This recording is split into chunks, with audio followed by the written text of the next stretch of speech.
Hey Waffle Gang, I do hope you are well. My name is Mark and today we're checking out some more Reddit stories, and if you do love a Reddit story, why not consider hitting that like, subscribe, maybe that notification bell too, and let's crack on with today's first story.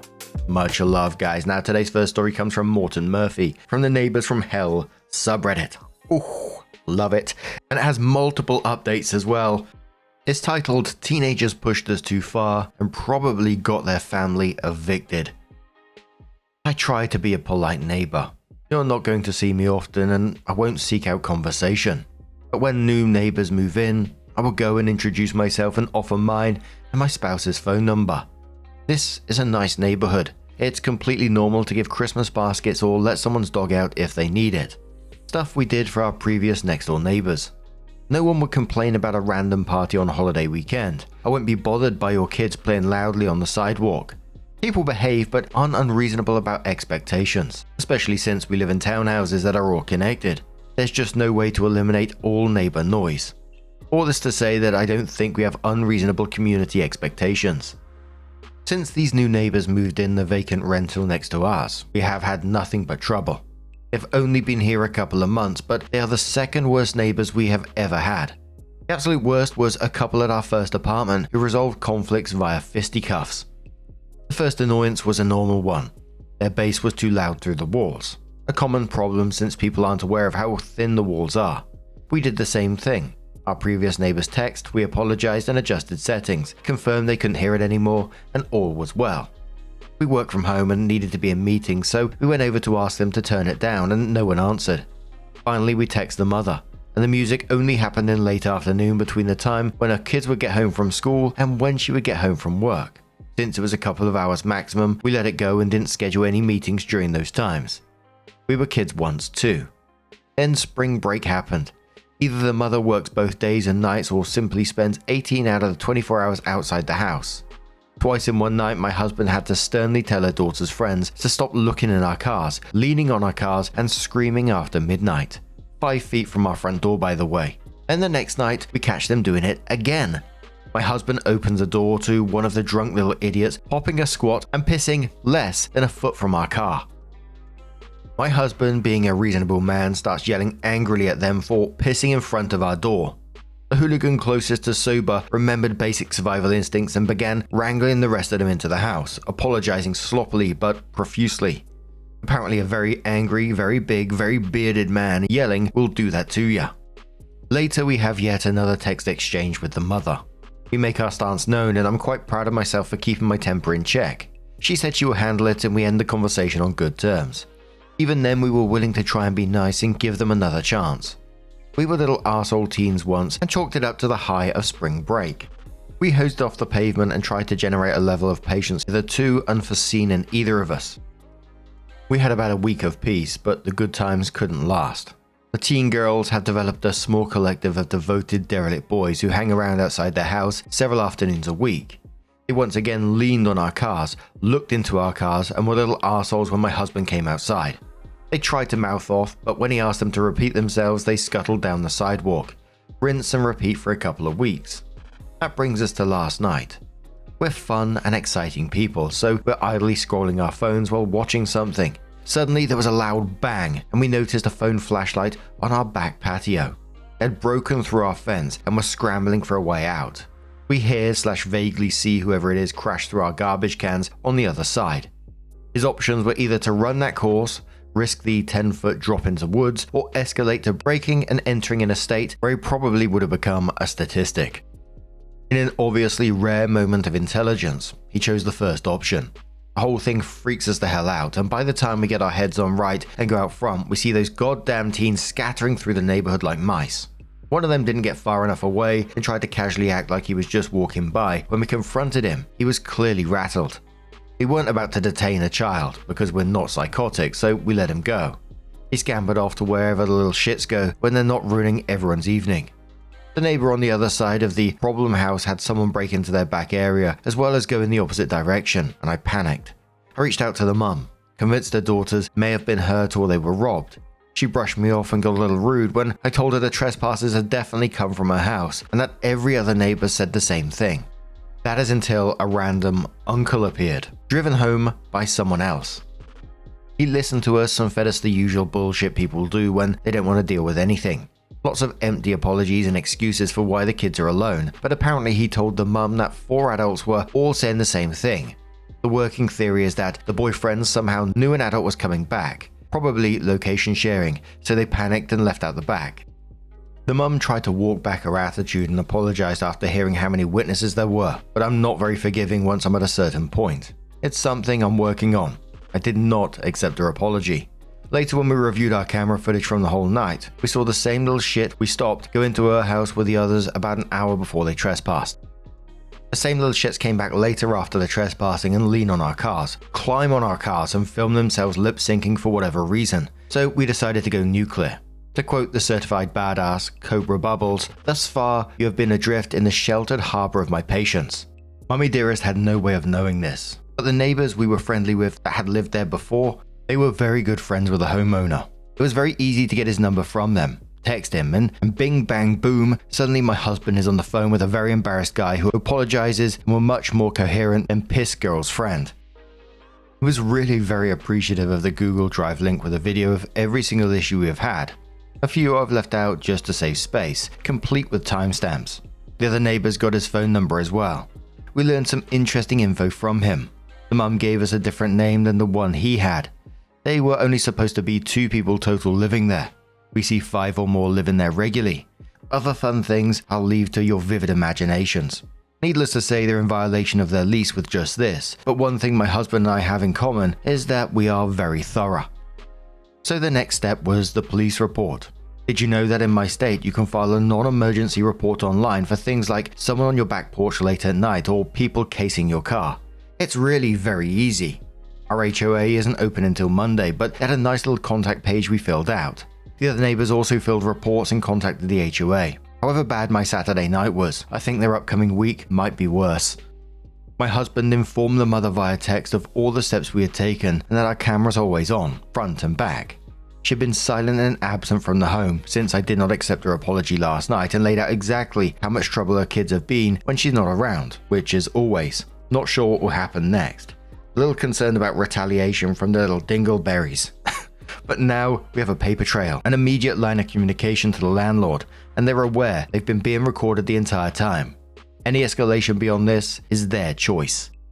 TLDR, turns out being a little arsehole, having little assholes over as guests, and your little arsehole guest trespassing late at night is in violation of most lease contracts. Maybe don't case cars and break fences while you trespass in the era of home cameras, and maybe consider for a brief moment that your neighbors might just have your landlord's personal phone number.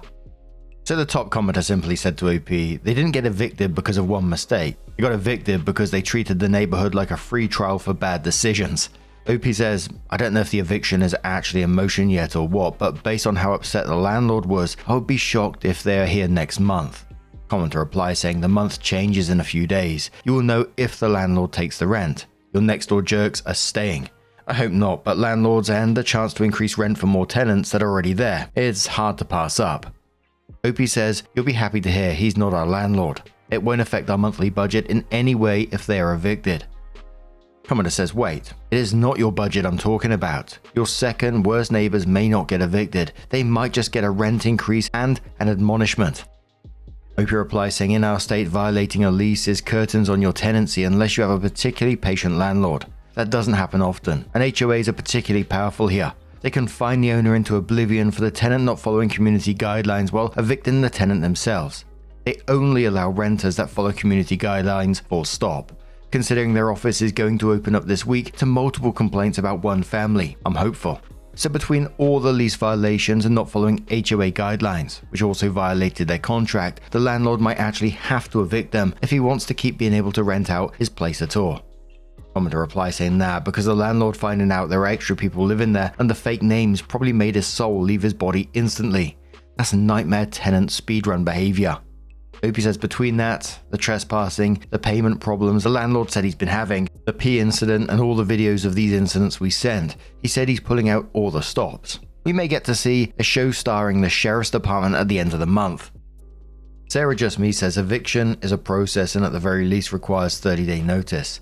If the tenant only has a few months left on their lease, The landlord may just let the lease run out and not renew it. Giving these people 30 days to pack up and get out may make things worse. OP responded saying, "Not in my state, baby." The one time being one of the lowest ranked states for tenant rights is working in our favor. Tenants can be booted out in 72 hours if the landlord can prove it's for good reasons. Given all the stuff we've handed to him, I think he's got a good chance. On top of that, the HOA is about to unleash a shitstorm and has the power to evict the tenants themselves in our state. Ours is very reasonable about plants, decorations, door color, etc., but they come down hard on shit like this. Electrical says, "Why didn't you call the police from the beginning?" OP says, "Because I live in a state where it was more likely those kids would become a hashtag and a headline if we did. And while I'm pissed off, they weren't violent and I don't think that would have been the safest escalation for anybody. They've been told that we will call the cops if we see their friends near our property again though." Commodore says, "You're doing a great job of de-escalating. Most people behave badly in return. Congratulations on being decent. I wish I had a neighbor like you." OP says, "The good news is that rental might be available soon, so you never know." Commodore replies and heavily agree. The silver lining is so real. Like, imagine going from basically living in a zoo with drunk teenagers to actually having a quiet neighborhood again. Nature is healing. OP responds saying, "We had a nice lovely neighborhood for the 4 years we lived here. There are some other teens that live on the other side of the neighborhood that genuinely just do kid stuff like riding their bikes around and playing basketball after school, filming TikToks together down by our little park area. Just normal stuff. The only time I've had to say anything was when I was in a meeting working from home and they were squealing a bit loud. I popped my head out and said I'm working from home and asked if they could keep it down until I got out of my meeting. They were polite, apologized, and didn't resume whatever they were doing until after the time had passed. I even told their mum when I saw her how much I appreciated their kids just being chill and respectful about it. I didn't mind them playing, I just needed to be able to hear my meeting. Those kids don't come over to our side anymore because of the little arseholes we live next to." Commodore says, "Eviction takes a long time. Watch yourself. Take care." OP says, "We have taken precautions. They know they're being filmed now. We also don't live in a state where tenants get a lot of rights, and our HOA only allows tenants if they follow community guidelines. Between footage of them violating both their lease and the community guidelines, which also violated their lease, I'm pretty hopeful they won't be in our hair much longer." Commodore says, "I'll just be careful not to get pulled into direct confrontations now. Keep documenting, keep everything in writing, and let the landlord police handle the consequences." OP responds one more time saying, "Oh yeah, part of my husband's last message to her was that any and all interactions with them going forward would either be recorded or in written form. We live in a one-party consent state, so we don't need their permission to record a conversation on our own property and sidewalk. We haven't seen anyone outside at all other than them getting home at 2:30 a.m. last night." Now, I don't know all the laws and the HOA stuff and all that kind of thing because I just don't know, but this is all consequences of their own actions. They're going to be little shits. They're going to get pulled up on it. Simple as that. And there's a big difference in normal arsehole-ish teen behavior, as OP keeps saying. When I was younger, I'd consider myself a little shit. I certainly wouldn't go around disrespecting someone's property, standing on their car, sitting on their car, pissing next to their house. We just simply wouldn't do that. But I'm really hoping that in the updates that, it does go OP's way and OP finds some peace in the end. So let's move on to them and find out what happens next. So OP comes in with their first small update that says, the mum finally came home at around 2:30 in the morning with a literal warehouse of younger kids. She put them in the house and then left herself in a different car that was there to pick her up. The uncle, or whoever he was, is at the house with a new set of kids and we saw no sign of shitlings and co last night. My husband thinks the mum and older teenagers are avoiding their own house since we've now taken to sitting on our porches. OP comes in with another update and says, I have terrible insomnia for the past 2 nights since getting the shit scared out of me by the trespassing. I've confirmed with a couple of other neighbors that they contacted the HOA owner and filed a police report for a missing Apple Watch from one of their cars for the same night. They said they would, but it'd be nice to get the confirmation and vent to each other. If the kids choose to retaliate, they would have to target multiple people, all of whom have cameras. Still no sign of shitlings and co. Normally a day off school summons them like maggots to a carcass. Our front camera is not in an obvious spot, so my husband thinks it might have freaked them out to learn that they've been being recorded the whole time. I'm so angry I want to go piss next to her driver's side door, but that would technically be right next to my car again, and that would be counterintuitive. It comes in with another update and says, still no sign of shitlings and co. They haven't shown themselves since the night they broke our fence down. Our cars and property have been left alone entirely, but the neighbors on the other side of the Neighbors from Hell asked for some camera footage since they woke up to some gas missing out of their car during the week. Then they asked for footage again on Thursday, since some other kids staying at the Neighbors from Hell were climbing all the way on the roof and hood of her car, and the camera they ordered hadn't gotten here yet. She was heated and came out yelling at them because her roof is now dented. The adults came rushing out to usher the kids inside for only a minute, and then the whole crowd bundled up into their cars and left. I think they know they're on thin ice. I wasn't part of this confrontation. I heard about it / saw it on my cameras later when she asked for the footage. I don't know what the next steps will be. I'd want my roof repair paid for, but I also understand not wanting to deal with them in that way. The landlord had a meeting scheduled with her mother that called a walkthrough and HOA citation review for noon on Saturday, 5:30.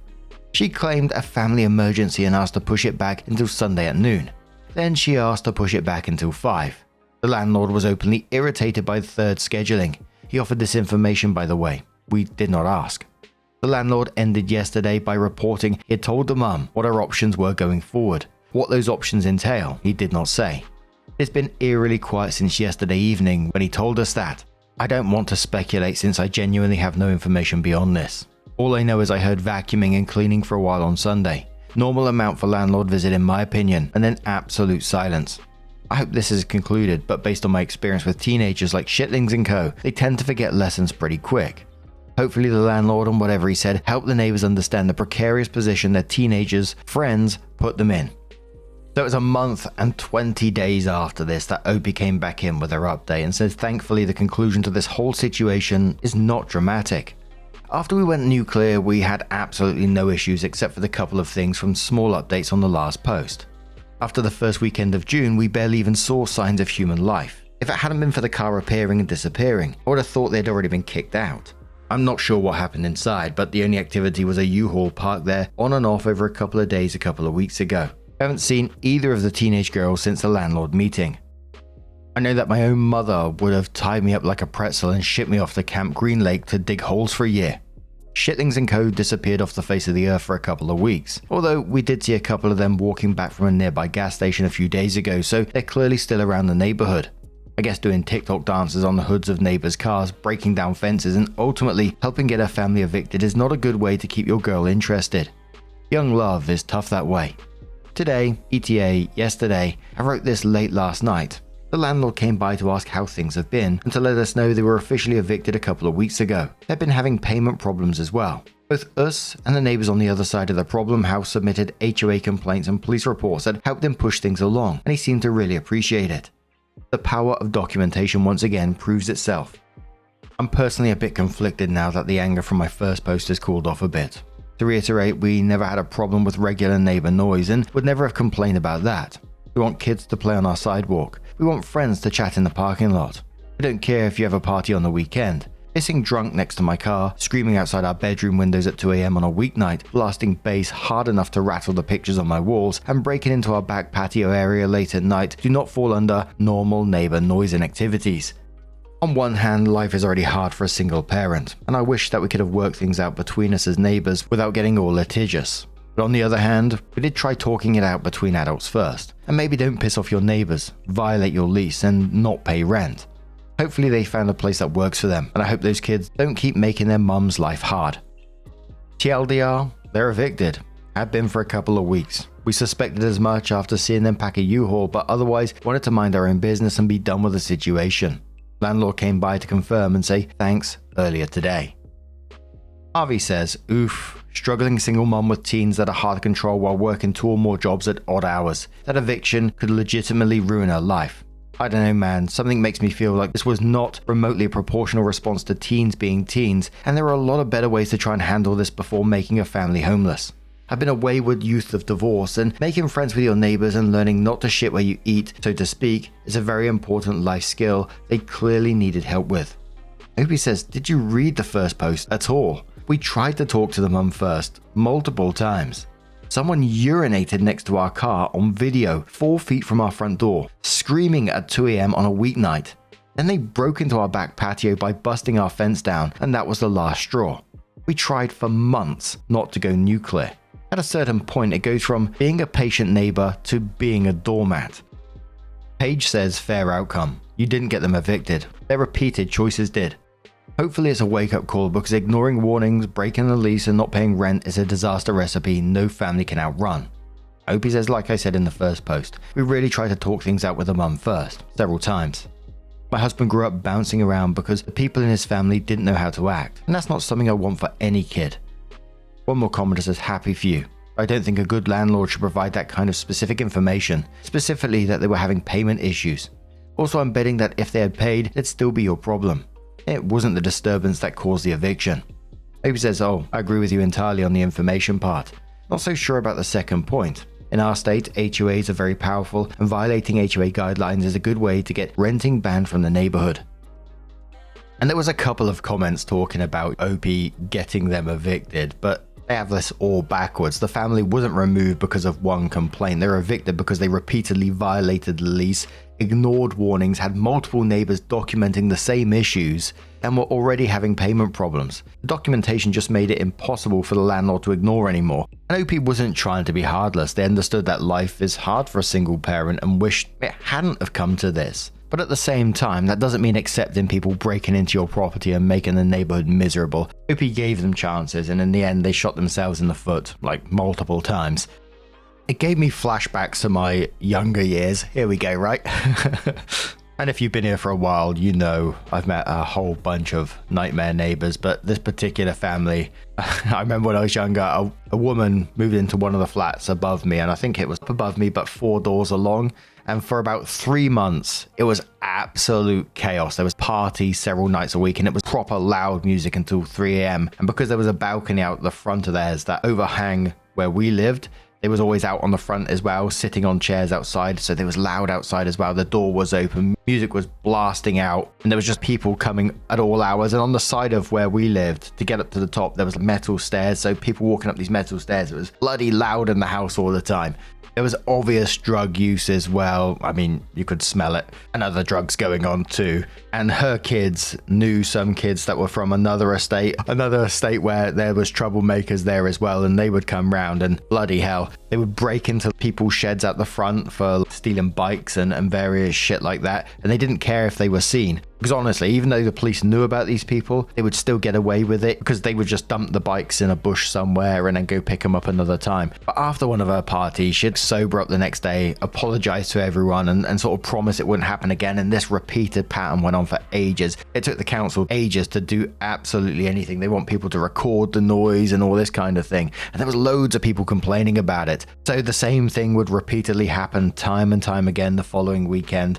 Eventually, though, enough complaints actually piled up, people recorded stuff, and she was evicted. But before leaving, they absolutely trashed that flat. Like holes through the wall, carpets pulled up, the tap like just literally snapped off, or the toilet, like the porcelain or whatever it is, smashed holes in, like with a hammer or something.